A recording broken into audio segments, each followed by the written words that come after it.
Yes सरकार, नमस्कार। E-way bill sir, e-way bill सबसे पहली बात, सेक्शन नंबर 68 ने पावर दिया गवर्नमेंट को कि वो चाहे तो नोटिफाई कर सकता है, थ्रू रूल्स प्रिस्क्राइब कर दिया इन्होंने ईवी बिल को, और सेक्शन नंबर 68 से पावर मिला गवर्नमेंट को to prescribe the EV bill. Okay sir, EV bill के लिए रूल्स बनाए हुए रूल नंबर 138 से लेकर रूल नंबर 138 ई। सुनिए ध्यान से, ईवी बिल का सिस्टम क्या होता है। Every registered person who is required, who is causing, sorry, required nahi, every registered person who is causing movement of the goods of value exceeding rupees 50,000, consignment value having value exceeding rupees 50,000, तो ऐसे case में e-way bill issue करना पड़ेगा। वापस से सुनना बेटा ध्यान से, ये फर्स्ट लाइन बड़ी शानदार है। Every registered person who is causing movement of the goods of consignment value exceeding rupees 50,000 for the purpose of supply या any purpose other than supply, या फिर अनरजिस्टर्ड पर्सन से अगर registered person inward supply purchase कर रहा है तो ऐसे केस में माना जाता है कि रजिस्टर्ड पर्सन ही मूवमेंट करा रहा है, और ऐसे केस में जो रेसिपिएंट है रजिस्टर्ड पर्सन उसी को ईवी बिल इश्यू करना पड़ेगा। Okay sir, consignment value exceeding rupees 50,000 होगा तो ईवी बिल की रिक्वायरमेंट है। ध्यान रखिएगा, कंसाइनमेंट वैल्यू को डिफाइन किया हुआ और यहाँ पे value includes the amount of GST also. पर अगर किसी कंसाइनमेंट में कुछ गुड्स टैक्सेबल है, कुछ सर्विसेज, कुछ गुड्स एग्जिम्ट है, तो एग्जिम की वैल्यू को एक्सक्लूड करेंगे।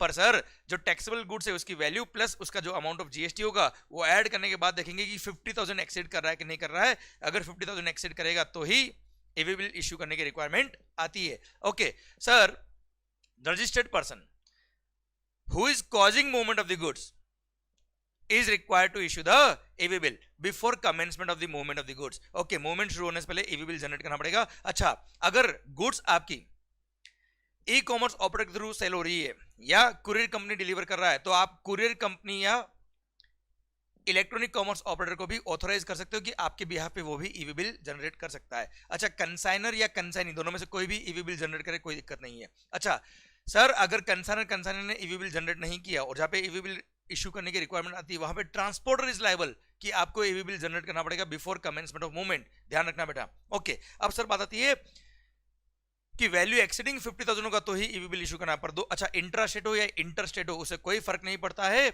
ईवी बिल इशू करना पड़ेगा अगर consignment value is exceeding rupees 50,000। पर हाँ, दो केस में ईवी बिल जनरेट करना पड़ेगा भले ही वैल्यू 50,000 क्रॉस करे या ना करे। फर्स्ट, अगर प्रिंसिपल जॉब वर्कर के यहाँ गुड्स भेज रहा है और वो जॉब वर्कर किसी और स्टेट में है, मतलब inter state movement of the goods हो रहा है from principal to job worker, तो भले ही वैल्यू 50,000 से कम की है तो भी सर ईवी बिल इश्यू करना पड़ेगा। सेकंड, हैंडीक्राफ्ट गुड्स का इंटर स्टेट मूवमेंट हो रहा है by those persons who have been exempted from registration, तो सर उनके केस में भी ईवी बिल इश्यू करना कंपलसरी है। ओके, एक और बात सर, ध्यान दीजिएगा, ईवी बिल पार्ट ए और पार्ट बी दो चीज होती है बेटा। पार्ट ए में सारी इंफॉर्मेशन जो इनवॉइस में कंटेंट होता है वो सारा पार्ट ए में होता है। पार्ट बी में ट्रांसपोर्ट की डिटेल होती है बेटा।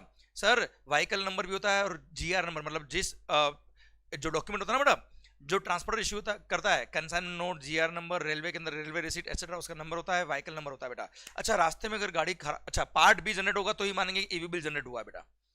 क्लियर? पार्ट ए जब आप फिल करते हो तो एक यूनिक नंबर मिलता है जो वैलिड होता है 15 दिन के लिए, उसको यूज करके आप पार्ट बी जनरेट कर सकते हो। पार्ट बी जनरेट करोगे तो ही मानेंगे कि ईवी बिल जनरेट हुआ है, वो एक यूनिक ईवी बिल नंबर होगा बेटा आपके लिए।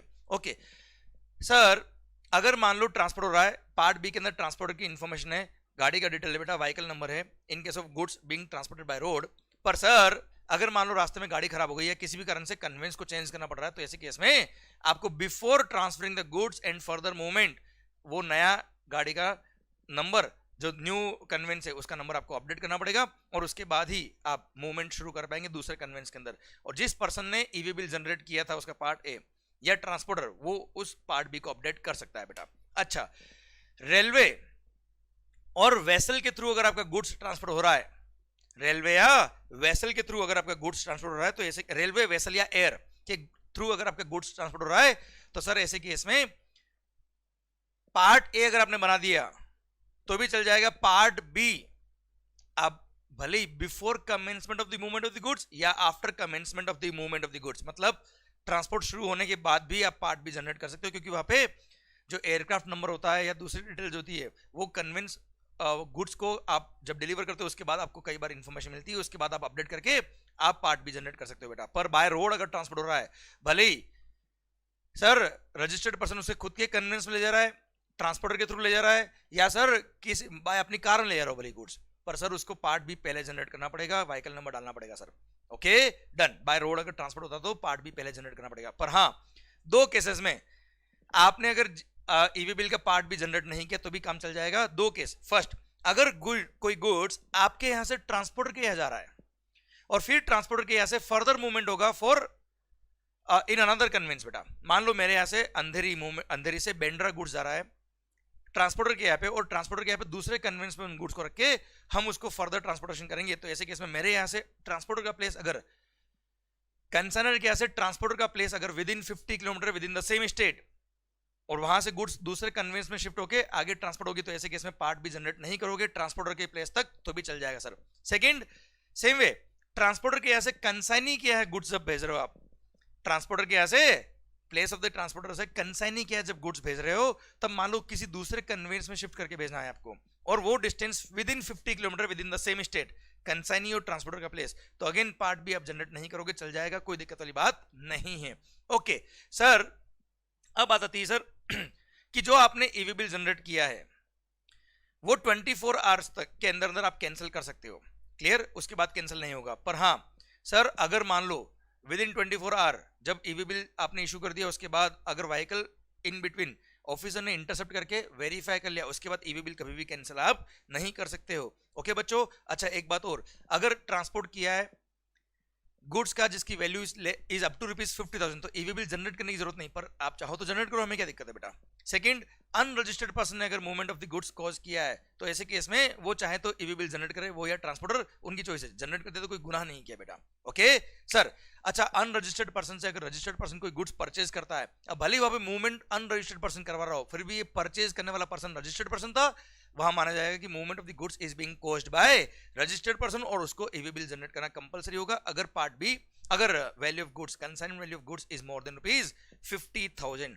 ओके बच्चों, रेलवे के केस में ध्यान रखना, जब तक आप ईवी बिल नहीं दोगे रेलवे वालों को तब तक वो गुड्स का डिलीवरी आपको नहीं देंगे, इसलिए after commencement of the movement of the goods आप पार्ट बी को जनरेट कर पार्ट बी को फिल कर सकते हो, ईवी बिल जनरेट कर सकते हो, पर जब तक ईवी बिल उनको डिलीवर नहीं करोगे तब तक रेलवे वाले आपके गुड्स आपको डिलीवर नहीं करेंगे। ओके बच्चों, ठीक है सर। अच्छा, अब आपने ट्रांसपोर्टर को ईवी बिल जनरेट करके दे दिया, अब ट्रांसपोर्टर के ट्रक में मान लो 10-15 दूसरे लोगों के भी गुड्स है बेटा, सब ने अपने अपने ईवी बिल दिए, वो चाहे तो एक सिंगल कंसोलिडेटेड ईवी बिल भी बना सकता है, उसका ऑप्शनल चॉइस है बेटा, क्लियर। अच्छा, जो ईवी बिल आपने जनरेट किया है वो सारी इंफॉर्मेशन आपके कॉमन पोर्टल से मैप हो जाएगी, लिंक हो जाएगी जीएसटी पोर्टल से, जब अपना जीएसटीआर1 सबमिट कर रहे होंगे तो वो सारी इंफॉर्मेशन ऑटो अपलोड होके आपके जीएसटीआर1 में आ जाएगी, ये सारे लिंक किए हुए सॉफ्टवेयर ने इन्होंने। ओके, अब सर ईवी बिल की वैलिडिटी पीरियड कितना होता है बेटा, ध्यान रखना, यहाँ अमेंडमेंट हुआ है sir, for every 200 kilometre 1 day will be allowed.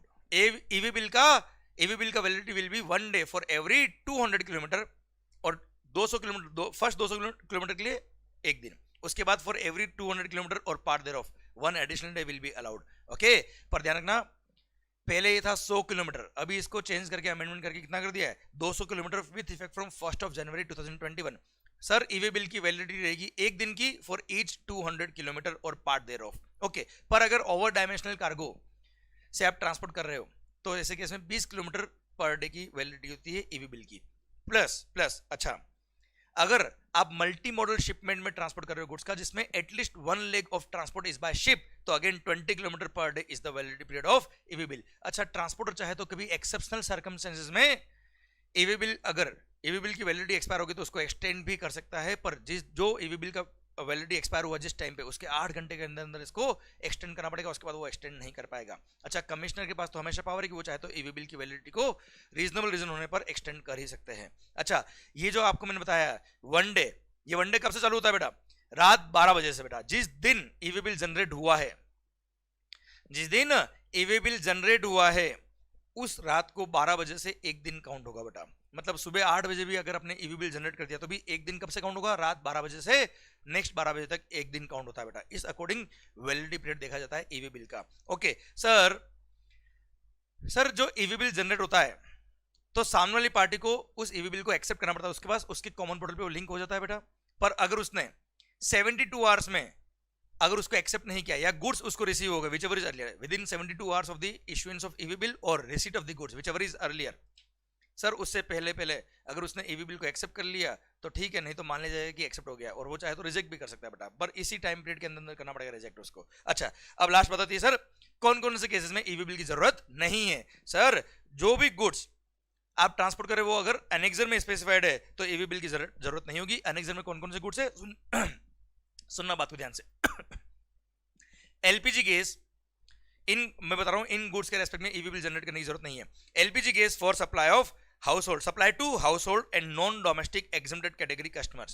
Second, kerosene oil sold under PDS public distribution system. Postal baggage transported by Department of Post. Then natural or cultured pearls and semi-precious or precious stones, precious metals and metals clad with precious metal. कुल मिला के sir जितने भी gold ये अपना है jewellery से related item होंगे बेटा, डायमंड्स वगैरह सारे। Then jewellery, goldsmith, silversmith मैथ्स, मतलब सोने चांदी की से बने हुए गुड्स और jewelleries. Then currency, personal used personal and household effect. Then coral, worked and unworked coral, इनके केस में ईवी बिल की जरूरत नहीं है। सेकंड पॉइंट ईवी बिल का, where the goods are being transported in a non motorised conveyance. आप sir lorry से goods का ट्रांसपोर्टेशन कर रहे हो या सर बुल कार्ट से ट्रांसपोर्ट कर रहे हो, साइकिल से कर रहे हो, तो ईवी बिल की जरूरत नहीं है, भली वैल्यू करोड़ों की क्यों ना हो सर। देन सर जो गुड्स आप ट्रांसपोर्ट कर रहे हो वो कस्टम पोर्ट या एयरपोर्ट या लैंड कस्टम स्टेशन से इनलैंड कंटेनर डिपो या कंटेनर फ्रेट स्टेशन ले जा रहे हो, या फिर वाइस वर्सा, मतलब inland container depot container freight station से कस्टम पोर्ट पे ला रहे हो या एयरपोर्ट या इनलैंड कंटेनर डिपो पे ला रहे हो, या फिर कस्टम सुपरविजन में गुड्स एक पोर्ट से दूसरे पोर्ट एटसेट्रा जा रही है, तो ऐसे केस में ईवी बिल की जरूरत नहीं होती है। देन सरकार ध्यान रखना, गवर्नमेंट को पावर दिया, हर स्टेट गवर्नमेंट को पावर दिया कि वो अपने अपने हिसाब से अपने अपने स्टेट के अंदर कुछ एग्जामिशन दे सकते हैं, वो एग्जामिशन सीजीएसटी रूल्स के लिए भी एप्लीकेबल रहेंगे।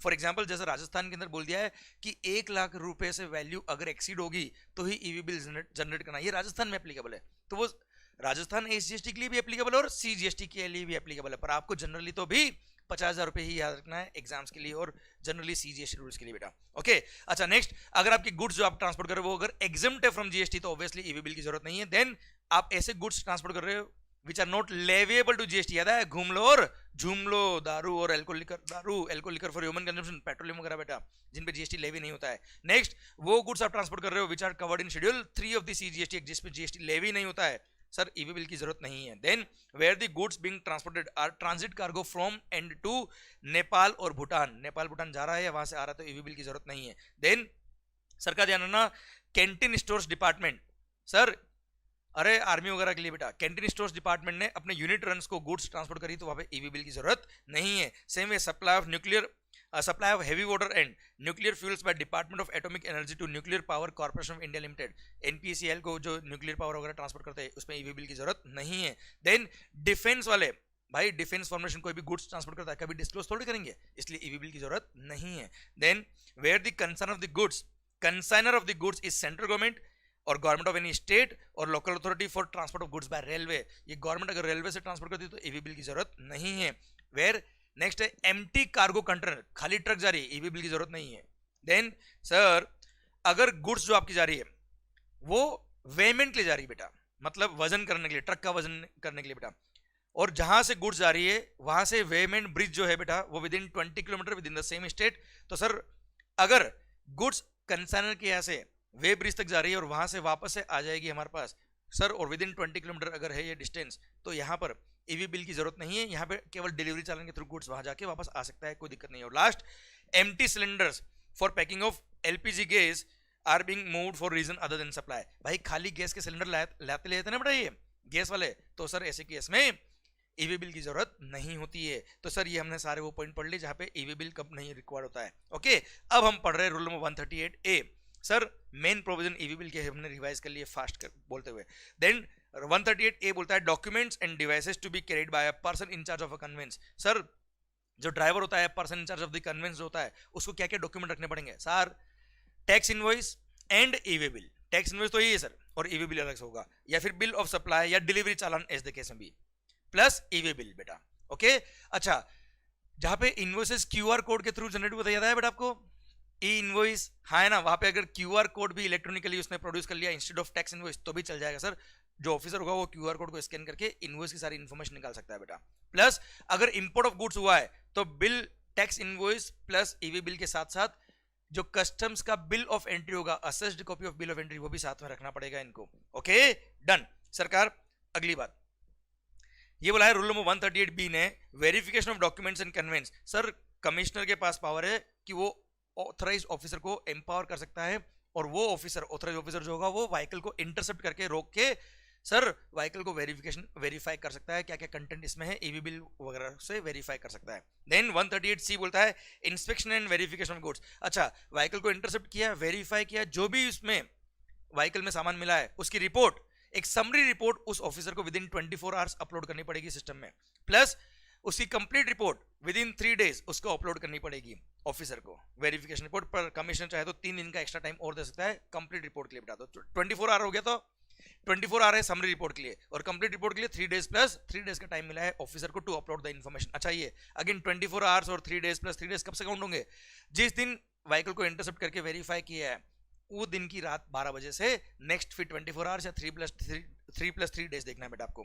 Okay done. अच्छा एक बार अगर किसी व्हीकल को इंटरसेप्ट करके वेरीफाई कर लिया तो उस व्हीकल को वापस से किसी भी और स्टेट में जब तक उसका मूवमेंट खत्म नहीं होता है तब तक वापस से रोक के वेरीफाई नहीं करेंगे, unless there is a specific information की चोरी करके भाग रहा है बेटा, इसने एक बार वेरीफाई होने के बाद कुछ और गुड्स लोड किए, गड़बड़ करा इसने, तो बात अलग होगी, अदरवाइज वापस से उसका रीवेरिफिकेशन नहीं होगा।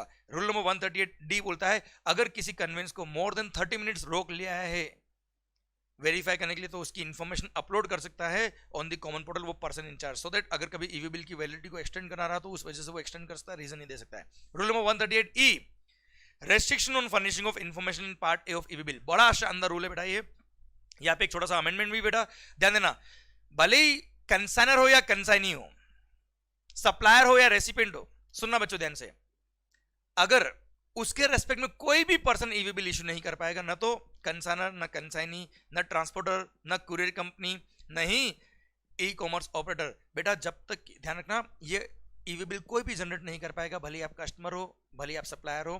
कब?